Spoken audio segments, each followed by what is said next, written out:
Hello students. इस video lecture series में हम डिस्कस कर रहे हैं PYQs of various competitive exams. Now the question is which one of the following survey is employed for collecting sufficient data in connection with sewage disposal and water supply work। So question ये कह रहा है कि हम कौन सा सर्वे करेंगे for the sewage disposal और वाटर सप्लाई वर्क के लिए। नाउ सो यहाँ पर वन बाय वन चार ऑप्शन दे रखे हैं। चारों ऑप्शन में हमें अलग अलग टाइप का सर्वे दे रखा है। ऑप्शन ए में देखें तो हमें टोपोग्राफिकल सर्वे दिया गया है। ऑप्शन बी जो है ये कैडेस्ट्रल सर्वे के रिगार्डिंग है।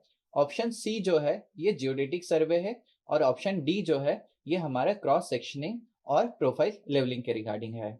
नाउ सो अगर हम लोग बात करें टोपोग्राफिकल सर्वे ऑप्शन ए की, सो टोपोग्राफिकल सर्वे बेसिकली उस सर्वे को कहते हैं जिसमें हम लिनियर और एंगुलर मेजरमेंट करते हैं for the measurement of the ground features. So यहाँ पर ग्राउंड के फिजिकल फीचर्स को मेजर किया जाता है, इसे टोपोग्राफिकल सर्वे कहा जाता है। ऑप्शन बी में अगर देखें तो हमें कैडेस्ट्रल सर्वे गिवन है। कैडेस्ट्रल सर्वे क्या होता है? कैडेस्ट्रल सर्वे बेसिकली वो सर्वे होता है जिसमें हम लोग फिक्सिंग ऑफ बाउंड्री लाइंस करते हैं। सो जो भी लीगल बाउंड्री लाइंस होती है उसका फिक्सेशन हम यहाँ पर करते हैं। अगर बात करें जियोडेटिक सर्वे की, तो जियोडेटिक सर्वे बेसिकली वो सर्वे होता है जिसमें हम अर्थ का जो कर्वेचर होता है उसे कंसीडर करते हैं, ये जियोडेटिक सर्वे होता है। बात करें अगर हम लोग क्रॉस सेक्शनिंग या फिर प्रोफाइल लेवलिंग की, ना सो जो क्रॉस सेक्शनिंग सर्वे है ये बेसिकली हम तब करते हैं जब हम जो सेंट्रल लाइन है ना, जो सेंट्रल लाइन है हमारी किसी भी प्रोजेक्ट की, है ना, या फिर लीनियर कंस्ट्रक्शन जो प्रोजेक्ट है उसकी जो सेंट्रल लाइन है उसके परपेंडिकुलर हमें जो सेक्शन है उसके डिफरेंट पॉइंट पर एलिवेशंस या उनकी लोकेशंस को डिटरमाइन करना होगा। उस केस में हम क्रॉस सेक्शनिंग सर्वे करते हैं। और वहीं अगर हम लोग बात करें प्रोफाइल लेवलिंग की, सो प्रोफाइल लेवलिंग बेसिकली हम लोग तब करते हैं जब हमें लीनियर कंस्ट्रक्शन प्रोजेक्ट की सेंट्रल लाइन के अलोंग क्या करना हो, वेरियस पॉइंट्स की लेवलिंग या उस पॉइंट की लोकेशन को डिटरमाइन करना हो ना। सो जो क्रॉस सेक्शनिंग और प्रोफाइल लेवलिंग है ये बेसिकली हम लोग civil lines, pipelines, highways, railways, canals इन सब के लिए करते हैं। यानी कि अगर हम लोग बात करें इस क्वेश्चन के रिगार्डिंग, तो इस क्वेश्चन का जो करेक्ट आंसर होगा ये होगा ऑप्शन डी। सो सीवेज डिस्पोजल और वाटर सप्लाई वर्क के लिए हम यहाँ पर क्रॉस सेक्शनिंग और प्रोफाइल लेवलिंग करते हैं। So option D is the correct answer for this question. Now let's move on the next question.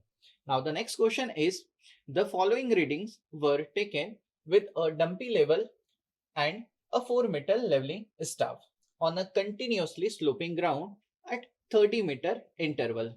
यहाँ पर हमें रीडिंग्स गिवन है 0.680 metre, 1.455 metre, 1.855 metre, 2.330 metre, 2.885 metre, 3.380 metre, 1.055 metre.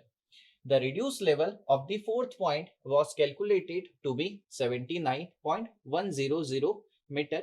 The reduced level of the point that was read on 0.680 meter. Now, so यहाँ पर जो question हमें given है ये क्वेश्चन हमें लेवलिंग से गिवन है। सो यहाँ पर हमें क्या करना है कि यहाँ पर हमें कुछ रीडिंग्स गिवन है। इन रीडिंग्स को हमें जो लेवलिंग की टेबल होगी उस लेवल बुक में अपन को क्या करना है, इन रीडिंग्स को हमें एंटर करना है। और साथ ही साथ अपन को यहाँ पर पहले पॉइंट का रिड्यूस लेवल यानी पहला पॉइंट बेंचमार्क ना बनाते हुए यहाँ पर हमें फोर्थ पॉइंट को बेंचमार्क बना दिया है ना। तो एक रीडिंग अपन को दे दी और उस रीडिंग का अपन को यहाँ पर रिड्यूस लेवल डिटरमाइन करना है। सो इस क्वेश्चन को कैसे अटेम्प्ट करेंगे इसको डिस्कस करते हैं। नाउ सो इस क्वेश्चन को हम टेबुलर फॉर्म में सॉल्व कर सकते हैं इजीली ना। सो यहाँ पर जो टेबल हम बनाने वाले हैं ये हो जाएगा, सबसे पहले हो जाता है स्टेशन, है ना, देन हो जाता है बैक साइड, देन हो जाएगा इंटरमीडिएट साइड, देन हो जाएगा फोर साइड। और इस क्वेश्चन को अपन राइज एंड फॉल मेथड से अटेम्प्ट करते हैं। तो ये हो जाएगा राइज और ये हो जाएगा फॉल, और लास्ट में अपन लिख देते हैं रिड्यूस लेवल। क्लियर है ना? चलिए, तो यहाँ पे सबसे पहले मैं स्टेशन भी मार्क कर देता हूँ। तो ये हो गया स्टेशन ना। जो रीडिंग्स हैं इन सारी रीडिंग्स को अरेंज करते हैं नाउ देखिए यहाँ पर जो रीडिंग्स अपन को दे रखी है और क्वेश्चन में ये मेंशन किया गया है कि यहाँ पर हमारा जो ग्राउंड है वो स्लोपिंग ग्राउंड है। जब स्लोपिंग ग्राउंड होता है तो इस केस में हमें चेंज पॉइंट की जानकारी क्वेश्चन में नहीं दी होती, यानी हमें खुद को आइडेंटिफाई करना होता है कि कौन सा पॉइंट चेंज पॉइंट होगा। सो चेंज पॉइंट बेसिकली वो पॉइंट हो जाएगा हमारे स्लोपिंग ग्राउंड में जहां पर दो रीडिंग में अपन को सडन चेंजेस देखने को मिल जाएगा। यानी कि आप देखेंगे कि दोनों जो रीडिंग्स है उसका नेचर जस्ट ऑपोजिट निकल के आ जाएगा। जैसे हम लोग यहाँ पर देखें तो पहली रीडिंग हमारी 0.680 मीटर है, इसके बाद देखें तो वैल्यू इंक्रीज कर गया 1.455 है। इसके बाद देखेंगे नेक्स्ट जो थर्ड रीडिंग है वो फिर इंक्रीज कर गया 1.855 मीटर। इसके बाद देखेंगे नेक्स्ट रीडिंग फिर इंक्रीज कर गया 2.330 मीटर। नेक्स्ट रीडिंग फिर इंक्रीज किया 2.885 और नेक्स्ट रीडिंग फिर इंक्रीज किया 3.380 और इसके बाद देखेंगे तो जो रीडिंग है वो सडन चेंज हो गया, सडन डाउन हो गया। रीडिंग कितना है 1.055, यानी कि आप देखेंगे तो लास्ट टू जो रीडिंग्स हैं 3.380 और 1.055, इन दोनों रीडिंग में आप देखेंगे तो एकदम सडन चेंज देखने को मिल रहा है, यानी ये जो दोनों रीडिंग है ये हमारी चेंज पॉइंट है। क्लियर है ना? सो रीडिंग्स को कैसे अरेंज करते हैं उसकी बात करते हैं। सो चेंज पॉइंट बेसिकली क्या होता है? चेंज पॉइंट वो पॉइंट हो जाएगा जहां पर हमने प्रीवियस सेटअप की लास्ट रीडिंग और नेक्स्ट सेटअप की पहली रीडिंग ली है। तो प्रीवियस सेटअप की जो लास्ट रीडिंग है हमारे केस में वो 3.380 मीटर है और वहीं पर नेक्स्ट सेटअप की जो पहली रीडिंग है वो 1.055 है। यानी जो पहला सेटअप है इससे हम लोगों ने 1.455 से लेकर के 3.380 मीटर तक की रीडिंग ली है। क्लियर है? इन सारी रीडिंग को अरेंज करते हैं। सो किसी भी सेटअप से जो सबसे पहली रीडिंग ली जाती है उसे हम लोग बैक साइड कहते हैं। तो यहाँ पर हमारी जो बैक साइड रीडिंग है ये है 0.680 मीटर, ये हमने स्टेशन ए पर ली है। जो नेक्स्ट रीडिंग है ये है हमारा 1.455। सो पहली रीडिंग और लास्ट रीडिंग के बीच की सारी जो रीडिंग्स होगी वो इंटरमीडिएट रीडिंग होगी और पहले सेटअप की लास्ट रीडिंग हमारी फोर्थ साइड रीडिंग हो जाएगी ना। सो ये स्टेशन बी पर होगी। जो नेक्स्ट रीडिंग है हम लोगों की 1.855 मीटर है जो कि स्टेशन सी पर हो गई। जो नेक्स्ट रीडिंग है 2.330 है जो कि स्टेशन डी पर हो गई। जो नेक्स्ट रीडिंग है 2.885 है जो कि स्टेशन ए पर हो गई। और इसके बाद जो नेक्स्ट रीडिंग है ये हमारी फोर्थ साइड रीडिंग हो जाएगी जो कि 3.380 मीटर है जो कि स्टेशन हमने एफ पर ले लिया। और जो नेक्स्ट सेटअप की जो सबसे पहली रीडिंग हम लोगों ने ली वो यहाँ पर अपन को क्वेश्चन गिवन है जो कि 1.055 है। ठीक है? सो एफ पॉइंट यहाँ पर हमारा चेंज पॉइंट हो जाता है। इसके आगे की हमें कोई रीडिंग्स गिवन नहीं है ना। सो इन जनरल अगर आप देखेंगे तो जो हमें रीडिंग्स दी होती है वो हमेशा फोर्थ साइड पर फिनिश होती है, क्योंकि यहाँ पर हमको एक और रीडिंग दे दी। सो ये वाली जो रीडिंग है ना, हमने कहाँ पर लिख दी? बैक साइड में, क्योंकि ये इसी का क्राइटेरिया फुलफिल कर रही थी। नाउ चलिए अब हमें क्या करना है, हमें यहाँ पर सारे पॉइंट के रिड्यूस लेवल डिटरमाइन कर लेते हैं। और हमें क्वेश्चन में कहा गया है कि जो रीडिंग 0.680 मीटर है इस पॉइंट का जो रिड्यूस लेवल है ये क्या होगा, ये हमें यहाँ पर डिटरमाइन करना है। चल तो इसे हम लोग डिस्कस करते हैं। ना क्वेश्चन में अब हमें है ना, क्वेश्चन में अब हमें एक लाइन गिवन है, वो कह रहा है कि the reduce level of the fourth point. तो हमारा जो फोर्थ पॉइंट है उसका रिड्यूस लेवल हमें गिवन है। तो हम लोग देखेंगे हमारा फोर्थ पॉइंट, देखना पहला, दूसरा, तीसरा और चौथा। ठीक है? तो हमारा जो फोर्थ पॉइंट है यानी कि स्टेशन डी, इस स्टेशन डी का जो रिड्यूस लेवल है ये हमें क्वेश्चन में गिवन है। तो इसका जो रिड्यूस लेवल है ये हमें क्वेश्चन में गिवन है जो कि 79.100 मीटर है। ठीक है? तो यहाँ पर सारी रीडिंग्स मीटर्स में हमारी। क्लियर है? और हमसे क्वेश्चन में पूछ रहा है कि जो ए पॉइंट है इसका रिड्यूस लेवल क्या होगा वो हमें डिटरमाइन करके दे दो। ठीक है? चलो देखो, तो सबसे पहले हम लोग क्या करते हैं, यहाँ पर राइज एंड फॉल निकाल लेते हैं। ठीक है? राइज एंड फॉल मेथड निकालने के लिए हम लोग क्या करते हैं, सिंपली वैल्यूज को सब्सट्रैक्ट करते जाएंगे। ठीक है? तो हम लोग यहाँ पर वैल्यूज को सब्सट्रैक्ट करते जाएंगे सिंपली। तो क्या करते हैं, इस रीडिंग से इस रीडिंग को सब्सट्रैक्ट करेंगे। तो इसमें से अपन ने इस रीडिंग को सब्सट्रैक्ट किया। क्लियर है ना? सो हम ऐसा करेंगे, इसमें हम जो स्टेशन ए पर जो रीडिंग ली है उस रीडिंग से इस रीडिंग को सब्सट्रैक्ट करेंगे। क्लियर है ना? इसको जब सब्सट्रैक्ट किया तो वैल्यू आएगी -0.775 ना। नेगेटिव आ रही है तो इसको लिख देंगे अपन फॉल में। तो फॉल में वैल्यू आ रही है 0.775 ना। नेक्स्ट हम लोग क्या करेंगे, इस रीडिंग से इस रीडिंग को सब्सट्रैक्ट करेंगे। अगेन छोटी वैल्यू में से बड़ी वैल्यू सब्सट्रैक्ट हो रही है तो जो आंसर आएगा वो नेगेटिव में आएगा और नेगेटिव वैल्यू को अपन फॉल में लिखेंगे। और ये वैल्यू निकल के आ जाएगा माइनस का 0.400 मीटर। क्लियर है? नाउ जो नेक्स्ट रीडिंग है हमारे स्टेशन डी पर, है ना, तो क्या करेंगे इसके लिए, इस रीडिंग से इस रीडिंग को सब्सट्रैक्ट करेंगे। अगेन छोटी वैल्यू में से बड़ी वैल्यू माइनस हो रही है, अगेन यहाँ पर फॉल की वैल्यू निकल के आएगी और ये जो वैल्यू है ये निकल के आ रही है 0.475। ना जो नेक्स्ट रीडिंग है इसके लिए अपन इस रीडिंग में से इस रीडिंग को सब्सट्रैक्ट करेंगे। अगेन यहाँ पर जो वैल्यू है वो फॉल वैल्यू निकल के आएगी और ये वैल्यू है 0.555। हाँ, इस रीडिंग से इस रीडिंग को सब्सट्रैक्ट करेंगे, अगेन यहाँ पर फॉल वैल्यू आ रही है और ये है 0.495। सो आप देखेंगे सारी ही जो वैल्यूज है वो हमें यहाँ पर फॉलिंग मिल रही है ना।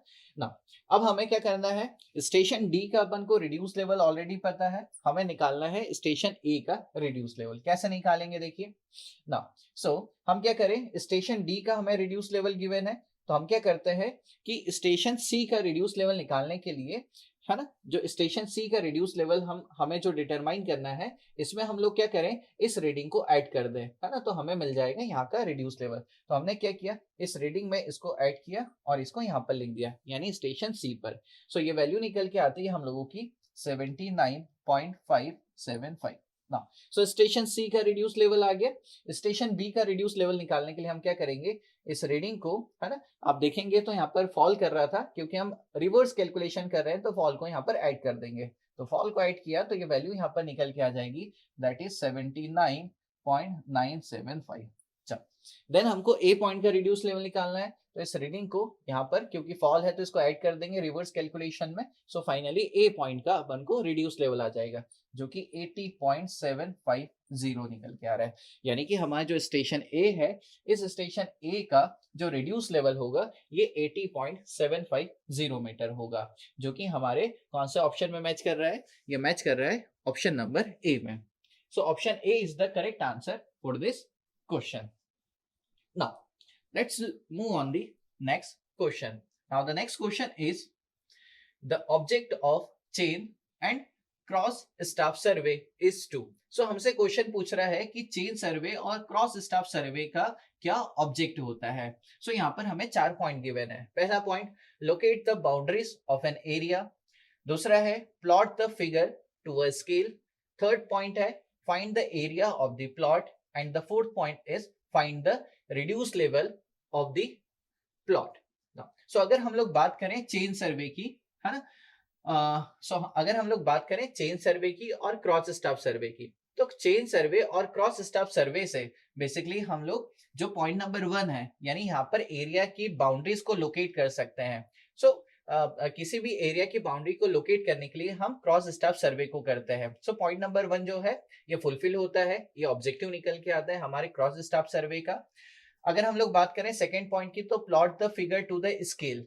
नाउ ये भी हम लोग क्या करते हैं, चेन सर्वे में करते हैं, तो ये पॉइंट 2 भी हमारा करेक्ट निकल के आता है। पॉइंट 3 की अगर बात करें तो find the area of the plot, तो ये भी हम लोग चेन सर्वे और क्रॉस स्टाफ सर्वे में करते हैं। बट जो पॉइंट नंबर 4 है, जो कि लिखा हुआ है find the reduce level of the plot, तो ये हम लोग चेन और क्रॉस स्टाफ सर्वे से नहीं करते हैं, इसे हम लोग with the help of the levelling करते हैं, और इसके लिए हम लोग लेवल इंस्ट्रूमेंट्स को यूज करते हैं। सो यहाँ पर पॉइंट 1, 2 और 3 हमारा करेक्ट हो जाता है रिगार्डिंग द चेन और क्रॉस स्टाफ सर्वे। तो यहाँ पर ऑप्शन बी हमारा करेक्ट हो जाएगा for this question. Now let's move on the next question. अगर हम लोग बात करें नेक्स्ट क्वेश्चन की, सो यहाँ पर हमें एक टेबल दी गई है, तो यहाँ पर लिस्ट 1 और लिस्ट 2 है। तो हमें क्या करना है, लिस्ट 1 को लिस्ट 2 से मैच कराना है, ठीक है। तो लिस्ट 1 में हमें मेथड्स दे रखी है और लिस्ट 2 में हमें प्रोसीजर्स दे रखी है ना। सो इसको अपन डिस्कस करते हैं ना। सो हम लोग क्या करते हैं, प्रोसीजर हमें लिस्ट 2 में दे रखी है, तो अपन लिस्ट 2 की सारी चीजों को मैच करा देंगे लिस्ट 1 के साथ। तो लिस्ट 1 में ए, बी, सी और डी पॉइंट गिवन है हमें, और यहाँ पर 1, 2, 3 और 4 पॉइंट है। तो अपन लिस्ट 2 को रेफर करते हैं। लिस्ट 2 में दे रखा है सबसे पहला, रेस आर ड्रॉन, पहला पॉइंट है rays are drawn to locate the station on which the plane table is set up. Now so ये कौन सी मेथड होगी, है ना, तो कौन सी मेथड में ये प्रोसीजर किया जाता है, जिसमें हम लोग क्या करते हैं, rays are drawn to locate the station on which the plane table is set up. तो कौन सी मेथड में किया जाता है ये, तो हम इसे रिसेक्शन मेथड में करते हैं, है ना। तो रिसेक्शन मेथड इसके लिए यूज की जाती है, यानी कि जो 1 नंबर जो है वो रिसेक्शन यानी कि हमारा 2 के साथ मैच कर रहा है ना। अगर वही बात करें लिस्ट 2 में, हमें सेकंड प्रोसीजर दे रखी है। सेकंड पॉइंट में ये कह रहा है at least 2 rays are drawn from 2 different station to the details to be located. So ऐसी कौन सी प्लेन टेबल की मेथड है जिसमें अपन को कम से कम 2 रेस की रिक्वायरमेंट होगी टू हमारे किसी पॉइंट को लोकेट करने के लिए प्लेन टेबल सर्वे में।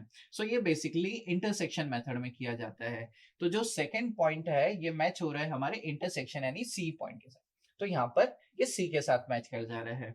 नाउ अगर हम लोग बात करें थर्ड पॉइंट की, तो थर्ड पॉइंट कह रहा है rays are drawn in the direction of detail through the station point on which the plane table is set up.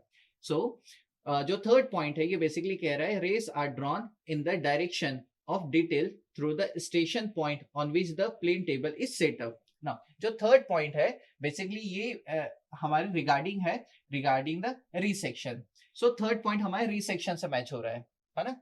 तो ये थर्ड पॉइंट के साथ हो जाएगा। लास्ट पॉइंट जो है हमारा, लास्ट पॉइंट जो है fourth point, that is the rays are drawn on the map by setting up the table over which the station toward the subsequent station. So ये वाला जो तरीका है, ये वाला जो प्रोसेस है, ये बेसिकली रिगार्डिंग है हमारा किसके, ये है ट्रेवर्सिंग के। तो ऑप्शन ए हमारा मैच कर जाता है पॉइंट नंबर 4 के साथ, है ना। और जो 1 जो बच जाता है वो डी के साथ मैच कर जाता है। यानी अगर हम लोग ऑप्शंस यहाँ पर मैच करें तो 4, 3, 2 और 1, यानी ऑप्शन ए यहाँ पर हमारा करेक्ट आंसर हो जाता है। So for this question answer A is the correct answer. Thank you.